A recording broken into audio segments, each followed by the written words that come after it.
Well, happy Tuesday. It is Tuesday, September the 24th. It is the 269th day of the year. There are 97 days left in the year 2024, and welcome to another edition of Tuesdays with Tom.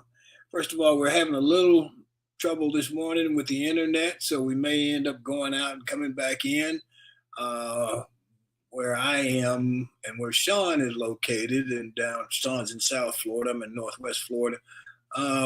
We may be affected by the winds from that storm that's supposed to be coming through in the next day or so. So hopefully if we go in and out, just bear with us and we'll try and get back with you.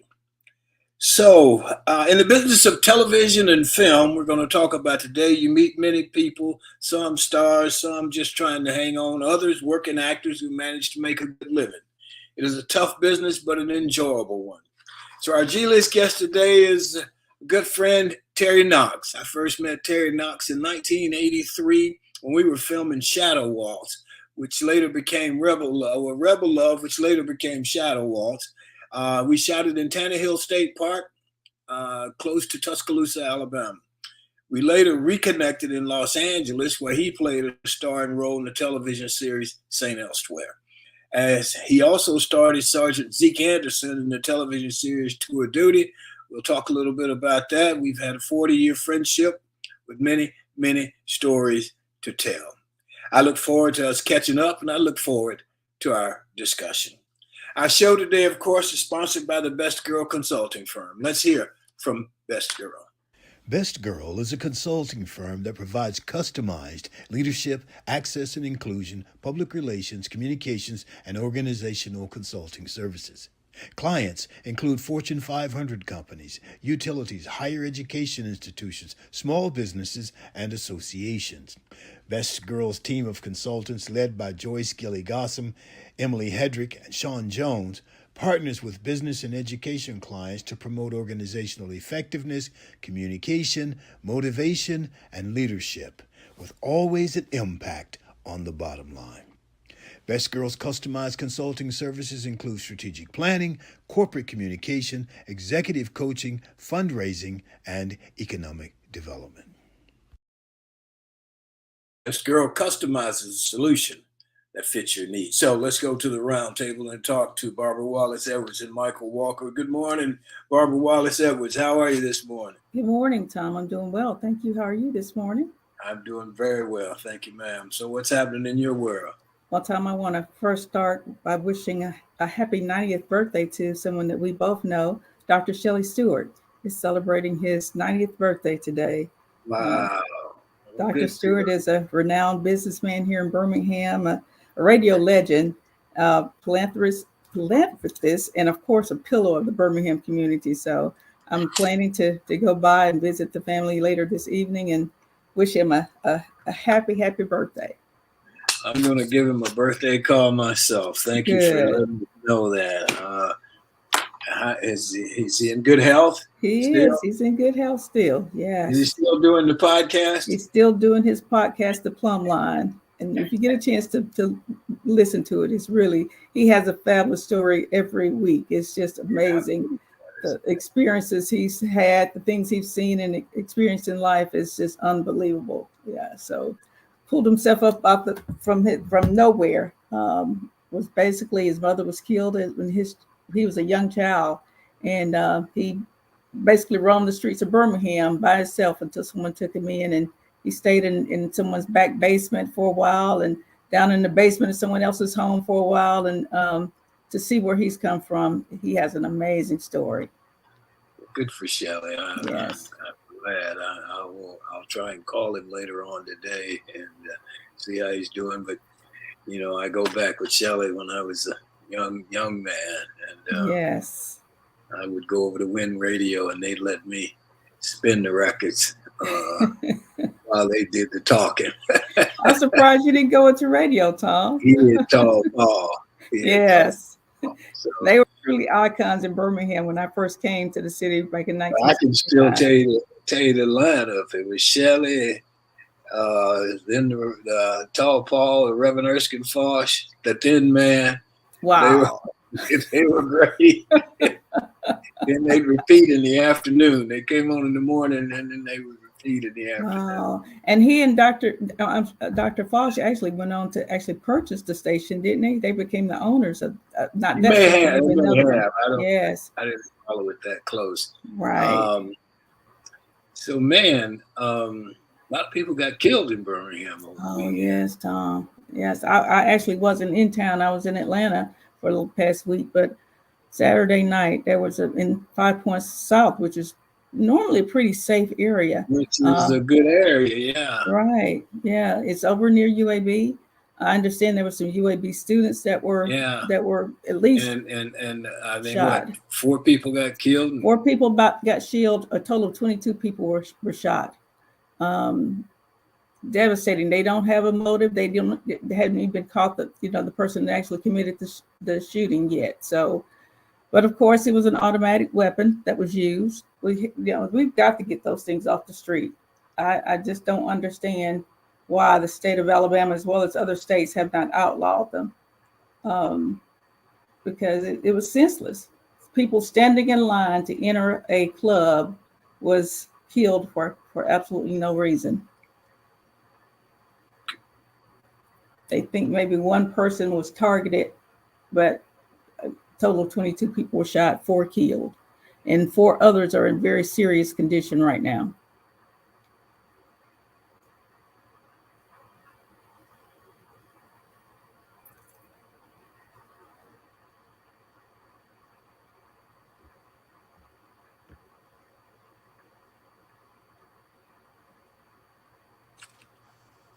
Sean, can we go ahead and bring Michael on? Hey, good morning, Barbara. Good morning. How are you, Michael? I am doing well, thank you. Yeah, that was a big disappointment to hear about what happened in Birmingham Yes. over the weekend. Um, it's so interesting nowadays. It's so many things that are happening that is disappointing, Yes. that's going on in the country. Um, this is a story, Marcellus Williams. Mm-hmm. He's on death row in Missouri. Right. And he's been fighting and claiming his innocence for almost 2 decades now. Oh, wow. And he's slated to be executed today, Tuesday, I guess it'll be Tuesday night, by lethal injection. The thing that's so interesting about this case is that the prosecuting office has asked that the lethal injection and the execution be overturned. Right. Also, the victim's family has asked that it be overturned. So why isn't it? The current attorney general and the current governor are the ones that are pushing for this to move forward, and they had nothing to do with the case whatsoever. A former governor named Eric Giddens, he created a panel and asked and made a last-minute reprieve to save his life before. Right. And he did that because there's no DNA evidence linking him to the murder scene. Wow.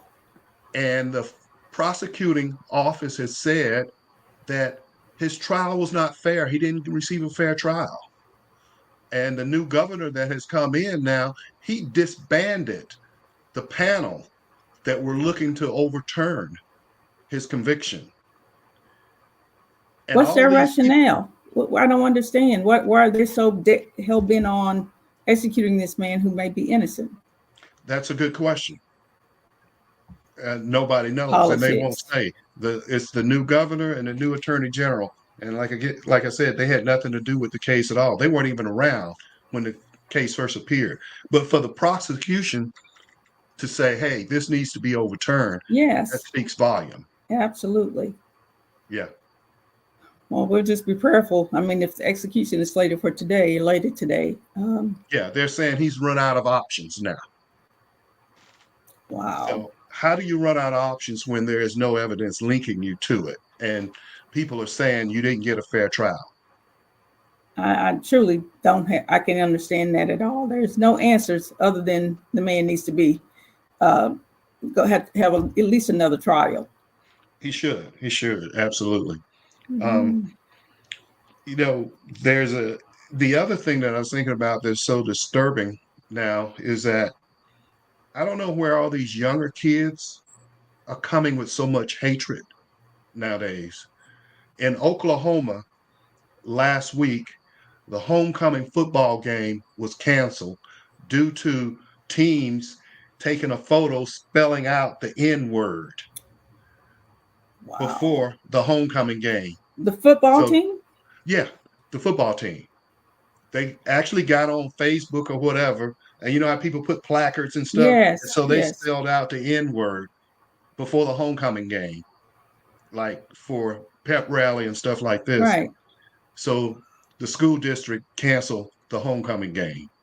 And then just recently in the University of Pennsylvania, a college student has been expelled for scratching or carving a racial slur on a teammate's chest. What? Yes. Wow. Um, Yeah. It's a lot of hate in this world, Michael. I don't know if it's coming from TV, the video games that has all the violence in it. Something is going on, and it's crazy. yeah, it just doesn't make sense. And this occurred at a gathering of the swim team, and the victim was the only non-white there. Now they don't know how he ended up, who held him down, or what happened, but the racial slur was carved on his Carved on him. chest. Yes. Yeah, that's beyond sad. Yeah. What is It's the world coming absolutely. to?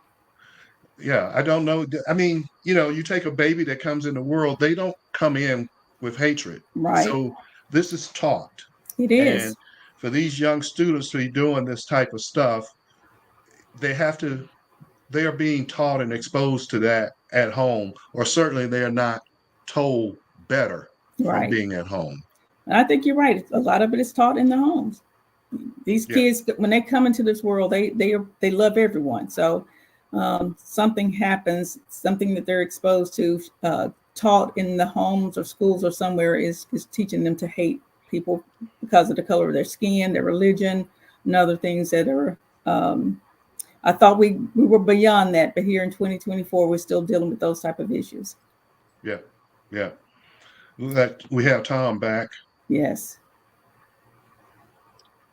I don't know what's going on here. I'm trying to connect back to Sean. Y'all just keep talking, and we'll, if Right. and when Terry comes on, if I can, I don't know what I don't know where it's coming from. So I'm gonna try and do a little investigation while Okay. you guys go through the roundtable. That sounds And good. so then, we'll do Sean after this, and then we'll go to Terry. So if we can Okay. continue, we will. I have no idea what's going on. Okay. Okay. Michael, I've got a story for me out of Alabama. There's a 3-year-old who left daycare one afternoon. He asked to go to the restroom, and they told him to go by himself. He knew where the bathroom was. He went, and once he finished using the restroom, the exit door was right next to the bathroom. He left out of the back door of the daycare, climbed over a 6-foot fence, and went to Walmart. Walked through the Walmart for about 20-25 minutes, bought himself picked out a Hot Wheel car and a snack, and had been in the store for about 20-25 minutes before a worker in Walmart recognized the child. She was a friend of the family, recognized him and asked what he was doing there, and he said he wanted something to eat, so he left school and came to Walmart to get it. And so they, of course, notified the police, and police notified the daycare. Daycare was like, well, yeah, we thought he went to the restroom. The mother was highly upset because it was an hour after it happened that they notified the mother. And so she was very upset that her child could leave daycare, go through the playground, climb over a 6-foot fence, go into Walmart, in there 20-35 minutes, and no one had even missed him at daycare. That's a little strange to me, but it's amazing. Now, Barbara, just for clarification purposes, you Yes. said he was a 3-year-old? 3-year-old. How did a 3-year-old climb over a 6-foot tall fence? No one knows. But they checked the surveillance camera, and it's true. No one assisted him. He scaled a 6-foot wall. Undoubtedly, there was something he could stand on or something to climb over somehow, but he did and walked through. They said, and it wasn't like Walmart was right there. He walked down the street to Walmart.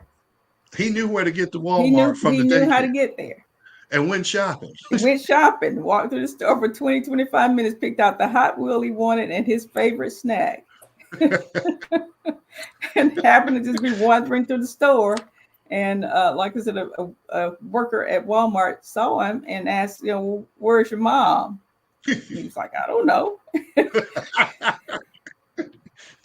He definitely had a career in his future. I don't know absolutely. what, but he has a career in his future. I agree.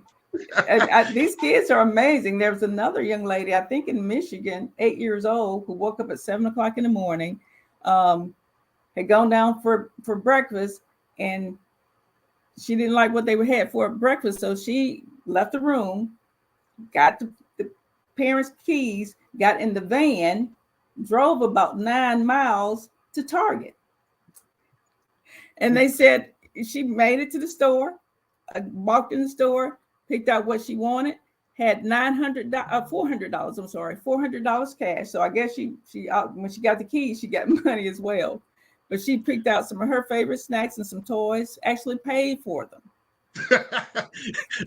How old, Barbara? 9 years old. 9 years old. And she drove the car. She drove the van, the family van, down the street, a couple of miles to Target. I don't know how she was able. 9 years old, she was able to sit in the car, reach the brakes and the gas. I don't know how she could do that and see on the steering wheel at the same time. They didn't show a picture of the child, but undoubtedly she was, maybe tall for her age. I'm not sure. But people said that they saw this person driving down the highway and realized that person really is short to be driving a car. So I say, these kids are, when they're determined today to do something, when they have something on their mind, they're just going to do it. Well, Barbara, it's football season, and yes. We have chaos on the plains. Oh, yes. And for me, this is a little bit of redemption, what I'm about to talk about now. Okay. Over the weekend, 3 ex-Auburn quarterbacks had very good games. Bo Nix won his first professional game. They went into Tampa and won, I think, 20-7. Wow. He threw for over 200 yards. He ran for a touchdown, threw for a touchdown. And Sean Payton, his coach, in talking about Nix, he said, well, he had to get through Auburn first. That was his comment.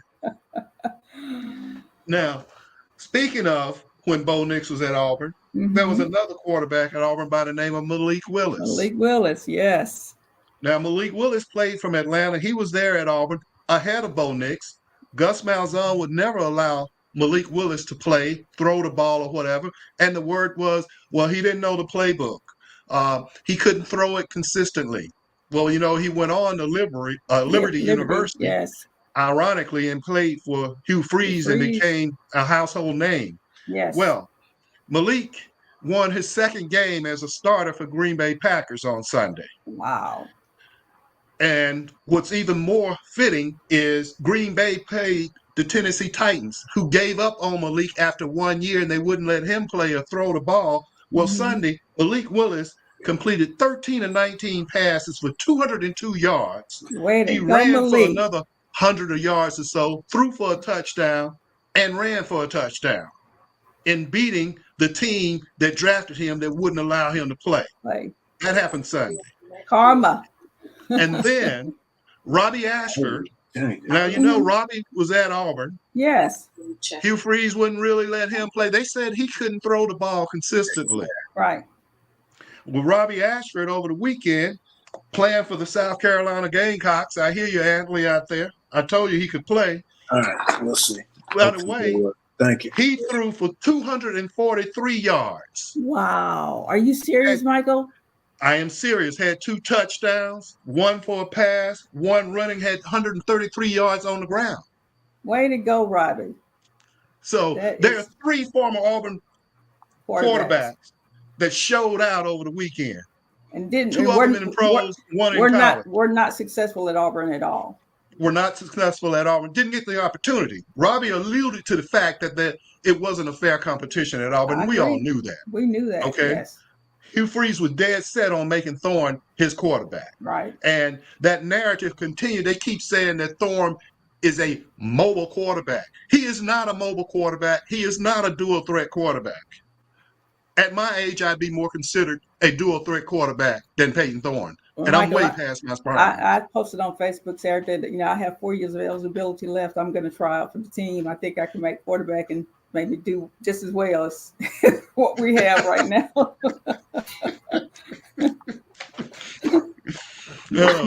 Not pretty. I see our buddy back. You back, Tom? Yeah, I'm back. Okay. Hopefully it'll work. Just hang in there. All right, what do you guys, y'all got some more? Go ahead. I see y'all fussing about something. We're talking about our alma mater and our football team. And how they have failed to develop quarterbacks who are all now successful at where they are right now. We have 3 former quarterbacks at Auburn are doing very well, and they did not do well at Auburn. And of course, the 2 we have there right now that have played in games have not done well. Well, you got to give the freshman kid a chance. You can't be pulling people in and out. And then he's calling the plays. He called some horrible plays. Yes. And he has that boy throwing the ball to the sideline. Well, when you throw it to the sideline, you can only see part of the field. Right. And so the guys who were picking him off were coming from the middle. Mm-hmm. And instead of him, if you're going to throw the ball down the field. Right. Agreed. If they intercepted 40 yards down the field, it's a punt. Right. Right. I agree. 100%. You're absolutely correct. I hope Robbie does. Robbie had some pretty weak competition, so hopefully they'll play somebody next week and he gets to prove. I hope so. Well, actually, he came in relief last week against LSU and played very well after Sellers got hurt. They almost won the game. Actually, they didn't let him throw the ball very much. I saw most of that game. Yeah, he didn't throw it. This week they let him off the field. You decide that somebody can't throw. They can't throw because you decided they can't throw. Right. And you've got to let them throw the ball to see if they can throw. Mm-hmm. I thought what he did to Hank was very poor coaching. Yeah, I agree. Let the boy make mistakes. How else? You're at home. You should win the game either way. Mm-hmm. So I don't know. The way I look at it, Freeze is blaming the quarterbacks and the wide receivers for everybody. Right. For not winning that game, but he's in charge. It's his team. He should be. It's his responsibility to make sure those players are developed, know how to play their positions. And if he can't do that, then they call him the recruiting guru. He should have been out there recruiting a quarterback if he knew he didn't have one. So he's going to go back. Either way, it's his fault. He's going to go back to Thorne, and that's just. And that's what he wants to do. It ain't even worth watching, to be honest with you. I know, Tom. Absolutely no. I did not watch the game this past weekend. When I saw people up there, I was up there after the game, and people. One lady told me, she said, "I'm tired of being mediocre." I understand. Right now, Tom, I'm not even sure if the team is mediocre. It's pretty bad. We're at the bottom of the barrel. Seriously, it's not looking good. If we win 3 games this year, we may be doing well. That's Mitz's prediction. Mitz says 3. He said in a long shot, maybe 4. Maybe 4. Maybe 4. I don't see any more than 4. I don't know. Unless they make miraculous improvements over the last couple of weeks. So it's not looking good. And I agree with you about what's his name, Michael, the defensive coordinator for Arkansas. Yes, Travis. He had his kid. That was what Cadillac had. If Mhm. Cadillac, if we could have the same record with Cadillac that we have with Freeze, and there would be a lot more excitement Right. about what's going on because you could see that it's going to trend upward. Upward. Right Right. now, it's just trending. I don't know which way It's it's going. flatlining. It ain't going. Yeah, there you go. There Yeah. you go. Yeah. I'm not sure. Again, I'm not sure it's not going down. It's not even flatline. I think it's going downhill. So I don't know. I wish we would. I think you made a statement, Michael. I heard part of it. I may have gotten it wrong, but that we don't hire the Auburn guys who have played in the NFL or played on a very high level in college and so on and so forth. I don't know. I think there's just a. Well, maybe they have more relationships than you have. Maybe they're I don't want to say jealousy, but there's some envy or something going on there that you don't utilize these guys Right. who have been who've been very valuable and can continue to be valuable. And some of these guys that guy the other day was Travis Williams. Was that his name? Travis Williams. Yes. Coaching. He was coaching those boys up. He was greeting them when they came off the field. He was excited. They were excited. And that's what we had with Cadillac. And Travis was on staff at Auburn. He did the same thing at Auburn. He had the defense fired up when he was there. Yeah. So even when he didn't have the talent, they didn't have the talent. They were excited and wanted to play hard because they had that relationship with their coach. Who's our defensive coordinator now? DJ Durkin. Durkin.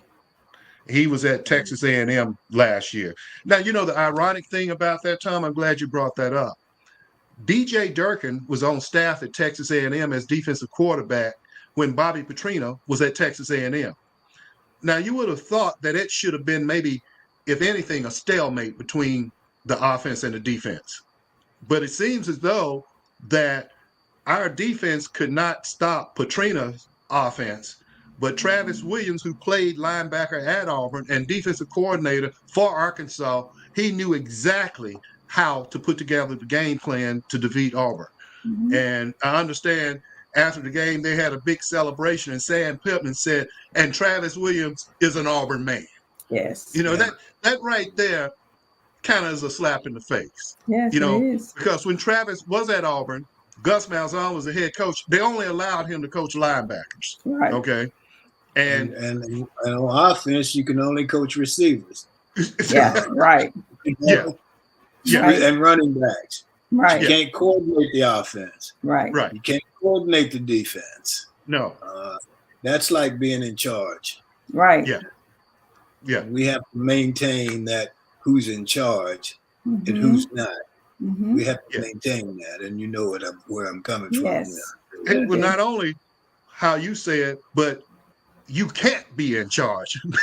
That's what the underlying thing is. If you are a certain person, you cannot be, because you don't have the capability. That's what it's saying. Well, let me go, and I have to apologize because I don't know. It was something on my end, but I think it's fixed. It's straight now. So we probably need to go to Sean so we can move on and get to our G-list guest. So, Sean, you got a minute for us, and then we'll get to our G-list guest. Good morning to everyone joining in with us. My name is Shantia Jones, and this is Got a Minute. It is officially fall, and I can tell the difference already. Cooler mornings, comfortable evenings, and rain showers? Anywho, let me tell you what's happening this week. Well, this week in 1960, for the first time in U.S. history, a debate between major party presidential candidates is broadcast on live television. The presidential hopefuls, John F. Kennedy, a Democrat senator out of Massachusetts, and Richard M. Nixon, the Vice President of the United States, meet in a Chicago studio to discuss U.S. domestic matters. Kennedy emerged the apparent winner for this first of 4 televised debates. partly owning to his greater ease before the camera than Nixon, who, unlike Kennedy, seemed nervous and declined to wear makeup. Nixon fared better in the second and third debates, and on October 21st, the candidates met to discuss foreign affairs in their fourth and final debate. Less than 3 weeks later, on November 8th, Kennedy won 49.7% of the popular vote in one of the closest presidential elections in U.S. history, surpassing by a friction the 49.6% received by his Republican opponent. Thank you all for joining in. My name is Shantia Jones, and this is Got a Minute. Sean. So let's go to our G-list guest, and we may run a little over today, but who's going to tell us to stop? So Hollywood has the A-list, and here on Tuesdays with Tom, we have the G-list, and our G-list guest today is my good friend Terry Knox. Terry Knox is perhaps known for his roles. He's an actor as Dr. Peter White, the medical resident on St. Elsewhere. He's also appeared in the series Tour Duty. He played Sergeant Zeke Anderson. He starred in the horror film Children of the Corn, and he's guest starred in other shows like The Dukes of Hazzard, Murder, She Wrote, and so on and so forth. So let's bring Terry on this morning, and we'll see what he's got for us. Good morning, Terry Knox. How are you? Hey, I'm doing well, Tom, and it's good to see you, and it's good to meet all of you and sit here and watch your show. Good deal. Well, thank you, man. So, hey, I got to tell you a story about Tour Duty. Tour Duty stopped me from going to jail one time.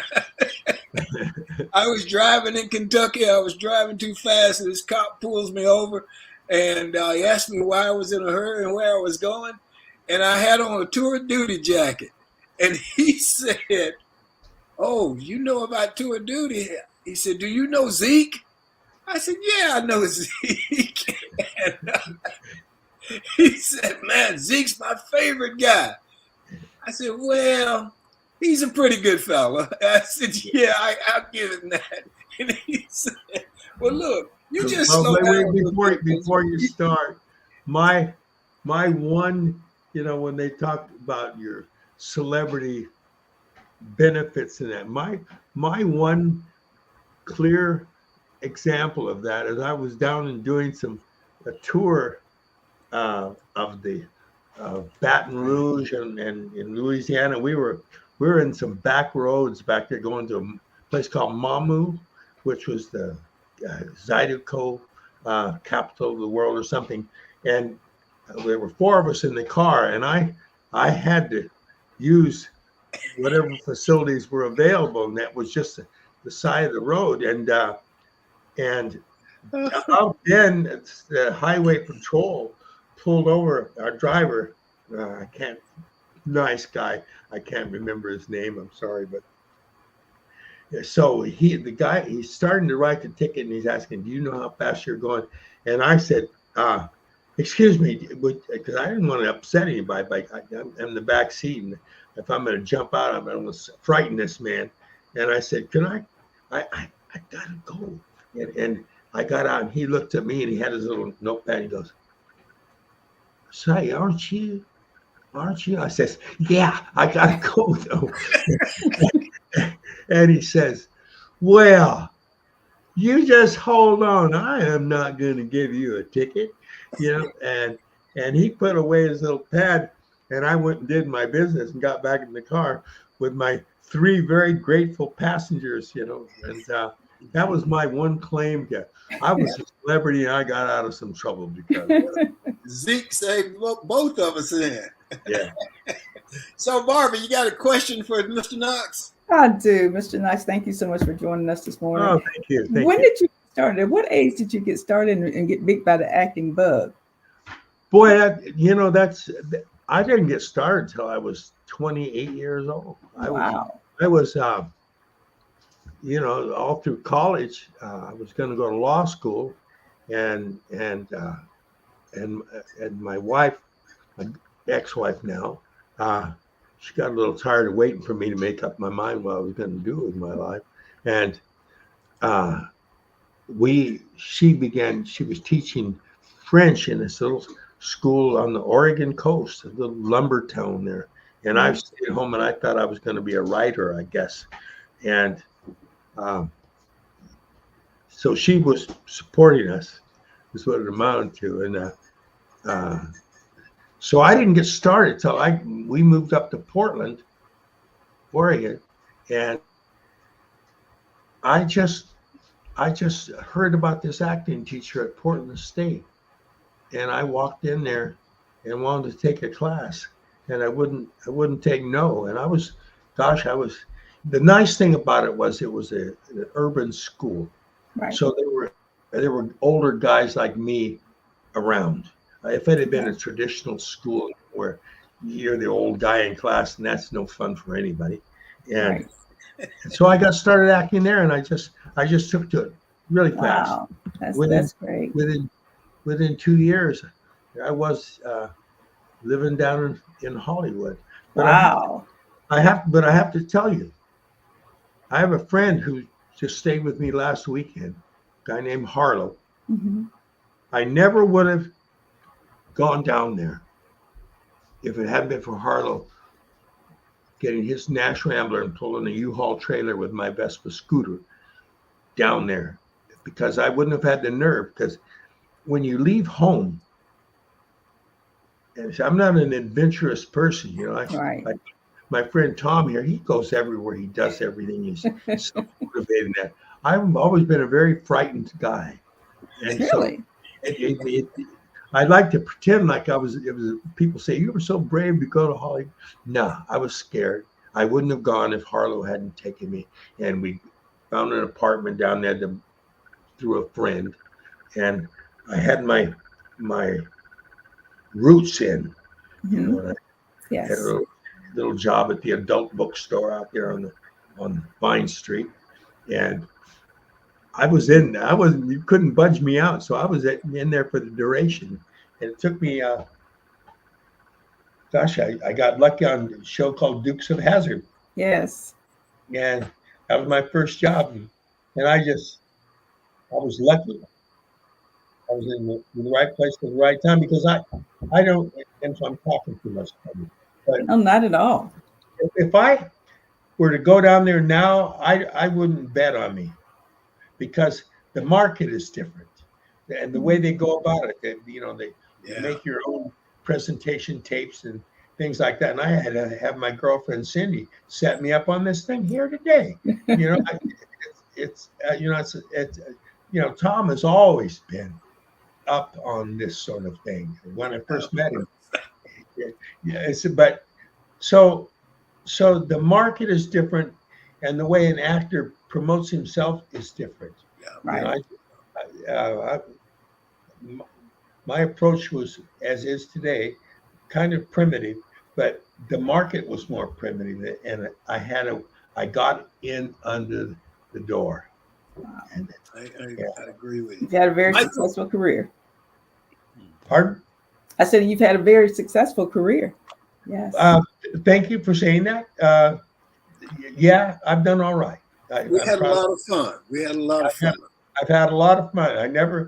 I always say I was never a big deal, but by God, I was a medium deal there for a while. Hey. Anyway, I want to come back to it, but let me get Michael in here. All right, I'm looking at you, Michael, so I'm talking to you while I'm talking. Okay. All right. Terry, thanks for visiting us.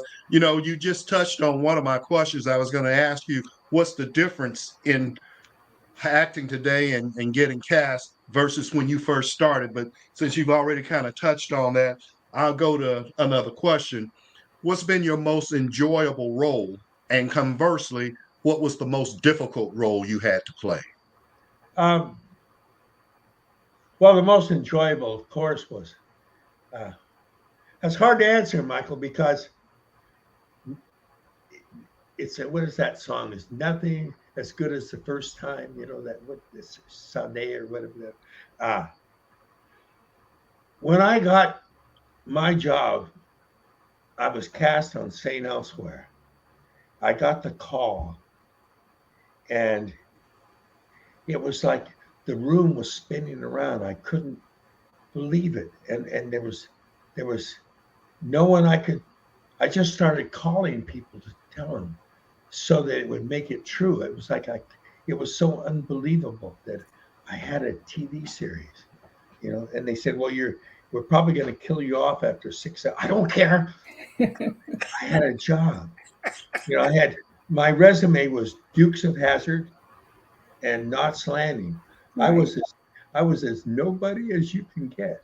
And they were making a big fuss about this St. Elsewhere, and they did their best not to hire me. They brought in all kinds of people that they used for other things, but I did a good job when I went to the network to read and sat there with sweat rings in my borrowed jacket. Went up there in the room and gave a good audition, and I got a call at home and in my apartment on Vine Street there. And who am I going to tell? So I started calling people back home. I couldn't get them on the phone, and my girlfriend finally came home from work at the spaghetti factory, and I was so amped up. She just went up in the bedroom and shut the door so she didn't have to deal with me.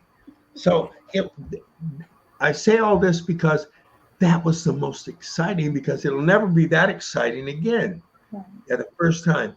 But the most satisfying was, of course, tour of duty, because I had a bigger slice of the pie and I had more responsibility. And by then I had St. Elsewhere and then been unemployed. Actors aren't on vacation. They're just unemployed, and I don't care who you are, sooner or later, the phone doesn't ring. And that's what it comes down to. At least then, you're waiting for the phone. And it goes, I remember I worked for about 10 years there, right up to the day before Christmas, all these different jobs. I'd have a little movie of the week, or I would went down to Birmingham to shoot that Civil War movie where I met Tom. And then go back and schedule it. So I went back and went right back to work on St. Elsewhere. And then somewhere down the road, the phone didn't ring. And then it had been 5 months since I'd had a job. And I never really was in on the big money. You hear about these people making big money. I was always kind of in a more elaborate way, living from paycheck to paycheck. Of course, I bought a house I couldn't afford, and of course, I bought more cars than I could ever drive. I was the only person I know without a driver's license who had 4 cars. I mean, and so, but that was a bigger slice of the pie, and that was my most enjoyable, was tour of duty, because I also got to shape the character myself. I was not just waiting for the next script to come to find out who I was. You see, I got to, with tour of duty, when you're the main guy on a show, like, you pretty much, that's your, if you get a script and you have me doing something that I don't think I would do, you can pick up the phone and call the writer and say, yeah, he wouldn't say that. They had me, for example, since you asked me, they had me in the middle of a firefight with the LT, very good friend of mine to this day, Steve Caffrey. And I'm talking to him, and bullets, TV bullets zinging past our ears and stuff. And I'm saying, and then mamas saying goodbye to their sons in body bag, all this poetic grief that just doesn't fit to the real life situation. And so I called him. I said, he's not going to say this crap. And they didn't like hearing that, but I had the right to say it. So that was the difference. That's why it was the most enjoyable because you're fighting for your position, even if you're the star. Because there are a lot of listen, there were a lot of young guys on that cast, young guys who were good actors, and just from the, I was 41 years old pretending to be 30, and I could work as long as I was standing still. But when a scene would come up where I would supposed to run through the jungle ahead of these guys, these guys were faster than I was, and looked better running. I've never been very fast, even when I was young. And I remember Tony Becker in a swamp scene. We're running through the water, and in the rehearsal, he kept running past me.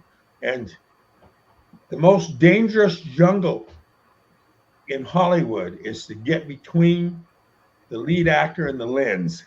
And he was getting between me and the lens. And I told him, I said, when we did the rehearsal, I says, Tony, and I love Tony Becker to this day. I said, you run past me, I'm gonna break your damn knee with the butt of my rifle. If you watch that episode, there goes Zeke, and there goes Purcell, Tony Becker, running up to me. You can see me thrashing the butt of my rifle at his knee. Yeah. That's how serious it was, and I love the guy. Right. So it was like when we brought on guest stars, it's like, look out, don't get between me and the lens. That's my area. And I'm not a bad guy, but those are the rules. I hear you. All right, Barbara, you got another question? Yes. You've been in acting for quite some time now, but you've also been involved in some community service. I know Richland Players. Talk about your involvement in Richland Players. Thank you, Barbara. Thank you for that, because I'm very involved. It's an 80-year-old theater. We've been alive for 80 years, and it's my hometown. I was born and raised here when this town was a government town, when they were building the plant for the first nuclear reactors out there for plutonium. And our parents were all brought up from all over the country, and put in these housing tracts. And I'm sitting in one of those houses now. My girlfriend Cindy has a remodeled old prefab that they would fabricate these things, put them together, and move them down the highway and plant them on the streets. And so it was an instant town. It was a cherry orchard and some farms, and then it was suddenly the largest trailer park in the world, where they temporarily had the workers. And my dad was a security guard, and my mom was a homemaker at first, and then she was hired as a secretary. So that meant we had 2 house members working out at Hanford at the plant. So we qualified for a ranch house. So we moved out of the prefab. We bumped on up. Okay. And that's the life we lived there. Yeah. And so I don't know where I was going with all, but the Richland Players, yes, was the first entertainment they had. It was a movie theater where they would run newsreels and have Roy Rogers movies on Saturday mornings for 20 cents. We'd go and stand in line and do that. And then they converted it to live theater sometime in the 50s, 60s. They still showed art movies on the weekends. But so I got involved when I came back to town. I went into that theater, and I was standing in that theater, and I saw this side exit door where, as a 14-year-old boy, my friend Harold Birdsall, who took tickets at the Richland Theater, opened up the side door so I could lean my bike against the building and peek through the door, and I saw Bridget Bardot on that screen. Wow. Yeah, and I peeked on Bridget Bardot up there, and when it became a theater, a storied theater for local theater, and it became sort of famous in its own way because it's still community theater, but it's real good quality. And I came back to town, and I went to visit the theater, and God, they were auditioning for a play, Ordinary People, that Sunday. And I got a hold of a script, and when I got involved, and it was just like a sigh of relief, It was, because I'd gone down to Birmingham, and I'd seen Tom in two plays. One was a soldier play of some sort, and the other was a one-man show, Muhammad Ali. But there was a kind of happiness that I could see in my close friend, and that came from being on stage. It's different than film, because film, it's and God, it's fun on film. Don't take me wrong. Right. But it's sort of like a series of first dates. You go and you shoot your stuff, and you promise to call tomorrow, but then your job is done and it's over, and a year later you see it,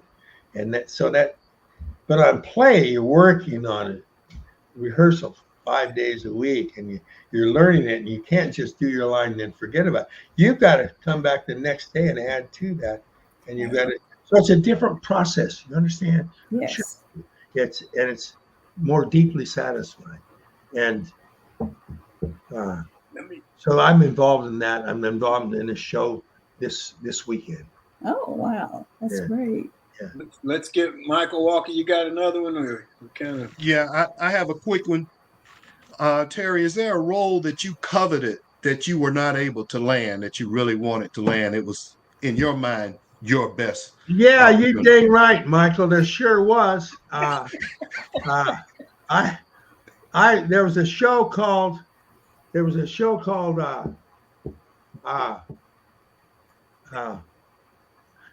I won't tell you the name. Let me tell you what happened. I got the job. Oh yeah, I got the job, and I was already spending the money, and I was going to go up to Toronto to film it, and they were messing around casting the leading lady, but it was my job. It was a big paycheck. God, I was already ordering my Porsche and all of it. I was spending that money faster than and then I got a call saying, Terry, they're not going to do the show. And well, I canceled Porsche, and I readjusted my outlook on what's coming up, because I was going to be rich. You understand? This was big money, and this was a big job, but they weren't going to do it. And then, but they had to pay me anyway for the first episode because I had signed the pilot. And so 5 months later, I'd taken my friend to this nightclub act where she was singing down on Sunset, and I'm driving my car, and it's Friday night, and I happen to look at Sunset and Crescent Heights, famous intersection where there are a big famous billboard is where the new shows are put up, and I looked up and I see Monk starring Tony Shalhoub, and my car, I started jerked over to the side of the road because that was my show. That was my show, and they hadn't told me. Oh yeah, because they didn't need to. You see, they didn't need. Once they paid me off, and they went on without me. What they call moved on. They didn't owe me anything, even a phone call. So there I am, schlepping along Sunset, and I look up and they're doing my show, and there's the actor that I think is great in the show. I didn't watch it, but I saw clips of it, and You can understand I didn't have the heart to watch it. It became a Right. hit show. Everybody got rich. And that was my show. So, yeah, Michael, there was a show that I coveted. So, I'm let me- sorry, Terry. Yeah, thank you. Thank you. I'll well, accept. you did okay. You had the big house in the Hollywood Hills, and we I come did. up and I play did. basketball. You know, I was thinking with a kind of regret, because Tom would come stay with me. Tom was making his move to Hollywood at the same time. Tom was starting to catch on and starting to get jobs. And I got the house just about the time I stopped getting them. Well, and Tom asked me very politely, he said, so, Terry, I'm thinking of moving out here. And I said, God, that's a good idea. He said, so are you, because I had a spare room downside, guest area. And I know what Tom was thinking, because we're very close friends. And he goes, so you offer me a place to stay? And I said, God, Tom, I just got the place. It was like, I don't know if I want someone around, because Tom and I, we both occupy a lot of space. It's like, that's like I told you how Tom, when I would first go to visit, I'd go visit. As soon as I got in his house, he would sit down in his chair with a newspaper and say, now go chill. In other words, it was like I would take up a lot of space, and I was like a sort of a needy guest, like, well, what's next? And he was kind of stuck leading me around wherever he went. I was going to go too, and it was interesting, but I'm not sure it was always fun for him. But yeah, I had the house on the hill. Yeah, it was a nice house on the hill, and it's still up there. I ended up losing during a real slow time when the real estate just dropped and I wasn't working. I ended up having to walk away from that house. And so a bunch of actors that lived up there, they were the mid-range, and God, someone sent me a picture of it and price of it. Now it's I bought high and sold low. It's like I couldn't have done a worse job managing the money. I could not have done it, except maybe just giving it all away. Well, you tried. But we had some great basketball games up there at the house. It was great. Yeah. That's it. Yeah, you would say that because Tom was always a much better athlete than I was, but it was my court, and the court, because it was on the hill, was a little sloped down to the left, and I had the backboard and the rim loose so that I could fade off into the bushes on the left side and do a bank shot that would clang off the backboard into that loose rim. And that was pretty unstoppable for the first game, and then Tom would catch on to me. But Tom was physical. He fouled me a lot, and my shooting touch was more refined. I was more delicate. Tom was just. So in other words, you were a finesse basketball player. Finesse basketball, yeah. He couldn't jump too high. He couldn't jump that high, so he blocked his shot. Terry, I want you to talk about, there are all kinds. You meet all kinds of people out there in that business, so on and so forth. But talk about Scotty for a few minutes and what he meant and meant. He almost came up because we have a friend, Scott Snowden. He was a kid, young man. He's my age, not young, but he was over at the park, Cahuenga Park, which was the neighborhood park down on Vine Street when I first moved there. And all the fellas would get together over there. And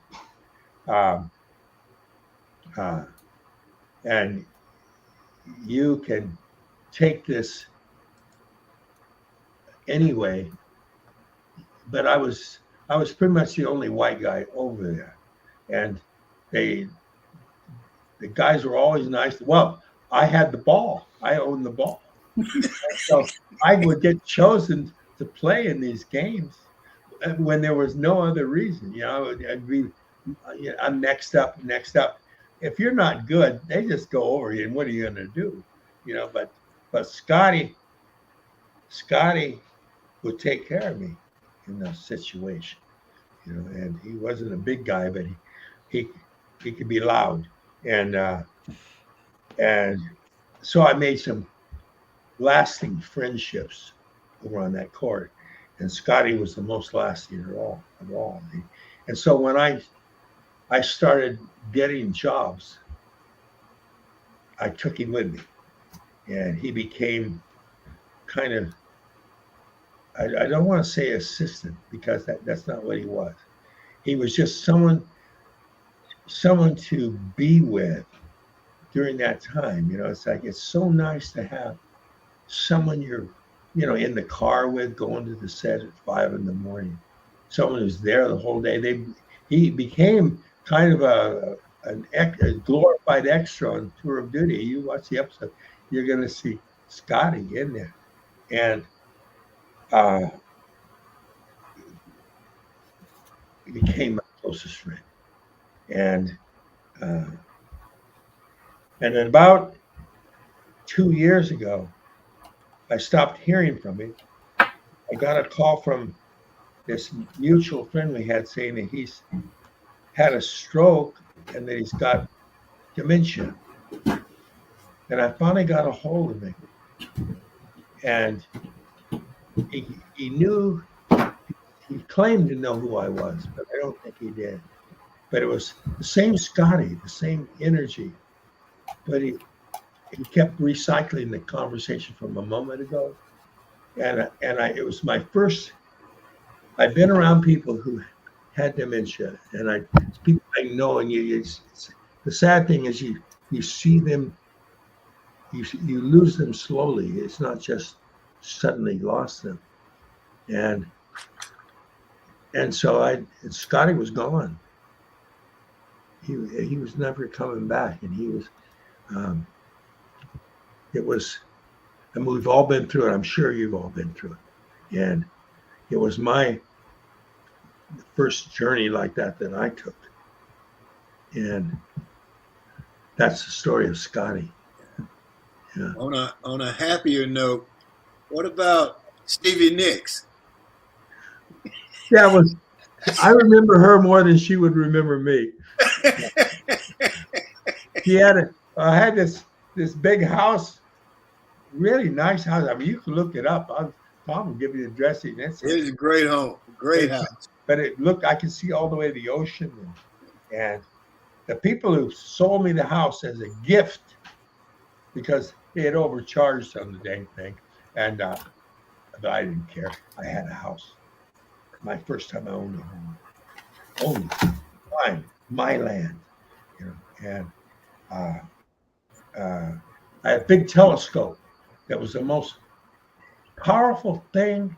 It was like I was up on the hill, and things would be blurry, and you come into focus. You look at somebody's earlobe, like a half mile away.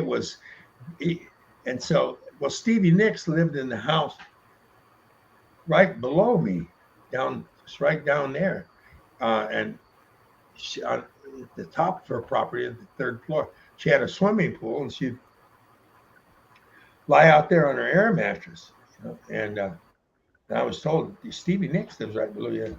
So my telescope is up there, and I know when she saw there was this very animated guy up there with this telescope. That's what she saw. She sold the house about 3 weeks after I moved on. And I'm not saying she sold it because I was spying on her, but I know that she saw that telescope up on my balcony. So we'd be playing basketball, and everybody, they wanted the ball to roll down towards Stevie Nicks' house so you could run down there and get it. Yeah. With your shirt off, and you run down there, get the ball, and hope she would come out. You know, when you know, it's like, it sounds terrible, but I'll tell you what, if you offer me the chance to go back there and chase the ball down the hill towards Stevie's upper fence, I'd do it in a heartbeat.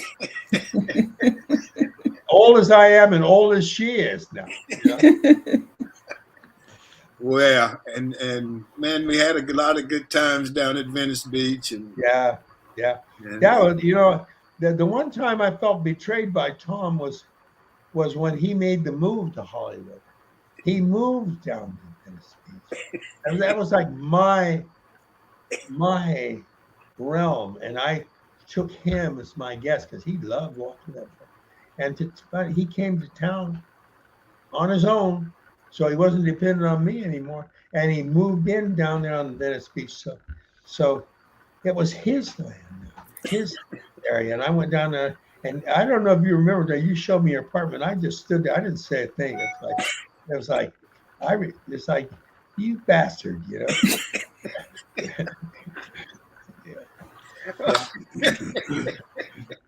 Well, man, we had a lot of fun, and we got to roll on. I'm sorry we wasted that time. I finally got this thing going right. But it's been good. I still got your picture here, and I still got the poster from Shadow Waltz on the wall there, you and Jamie Rose. Yeah. You know, a little behind the scenes thing. It was a 90-something degrees, and probably I don't know what the humidity was. This was Tannehill. This is summer in Alabama, and we have a love scene. I mean, an involved love scene, which I just remember slipping and sliding on, because we had it was a shack in the middle of a field, so there was no amenities. So we were sweating, and it was uncomfortable, and it was the most uncomfortable for her too. God, I mean, I would have to say it was easier for me to be next to her than for her to be next to me, because I was generating a lot of heat, and I'm a hairy man and all that stuff.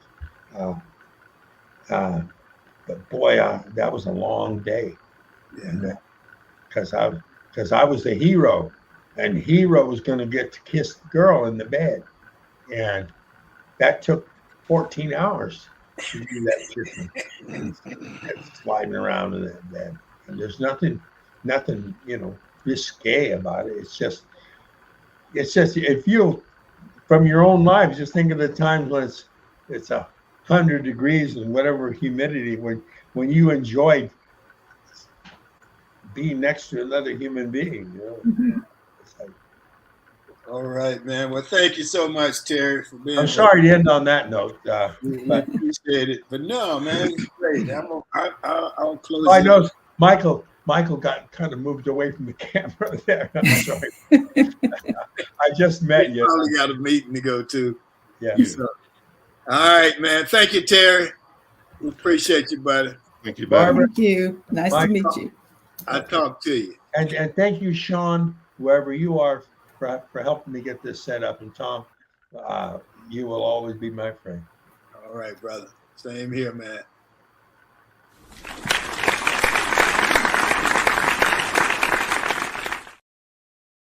Closing comment for today, or as I see it, talks a little bit about my journey through Hollywood, and it's taken me on many adventures with friends like Terry and many others, Fishburne, Alfre Woodard, Carol O'Connor. I'm grateful, not just for friends like Terry and Alfre and others, but for the many other friends I've made down through the years in the business of entertainment. Terry talked a little bit about Scotty. I met Scotty through Terry. They were close friends. And Scotty was a singer. Scotty could sing like Ray Charles. And I just wanted to talk a little bit about Scotty this morning, because I'm with Terry in terms of Scotty being health not being in the best of shape. But Scotty could sing like Ray Charles, man. He put out a couple of CDs. He did not make it big as an actor, but as a matter of fact, many nights, Scotty was essentially homeless. He was a good friend to Terry. He was a good friend to me. He worked as an extra on tour duty. He would stay in the spare apartment in Terry's house in the Hollywood Hills, and he was dependable. When I would come home to Florida, he would stay at our townhome in Santa Monica whenever I would travel back home. He'd drive my car. When I would fly back into town, he would pick me up at the airport and take me to my auditions. Terry tells me that Scotty suffers from dementia, and it's a tough one to take, especially for Terry, because they were so close. My other good friend who I saw this past week was Stefan Deming. Stefan's been on our show. He's a hairstylist. As a matter of fact, I visited he and his family this past weekend. I met Stefan on In the Heat of the Night. We then worked together on Miss Evers Boys and City of Angels. We laughed a lot while in Los Angeles. We attended a lot of parties. He got a big kick when I would announce to people that I'm from Alabama. That was always my thing. I told people I'm from Alabama. It always tickled Stefan, but it always started a conversation. Stefan, Scotty, too, and Terry, three of my best friends from Los Angeles and Hollywood. So that's our show for today. I'm sorry for the inconvenience of whatever was happening with the situation, but we worked it out. I want to thank the audience. We appreciate you. Thank our G-List guest, Terry Knox. Thank our sponsor, Best Girl Inc. Thanks again to the TWT team, Barbara, Sean, Emily, Michael, and Joyce. And that's it for this September the 24th. Remember, a day without a smile is a day wasted. If you've got an extra one, give it to someone else today. Enjoy yourself. Make every day count. Stay safe. Peace.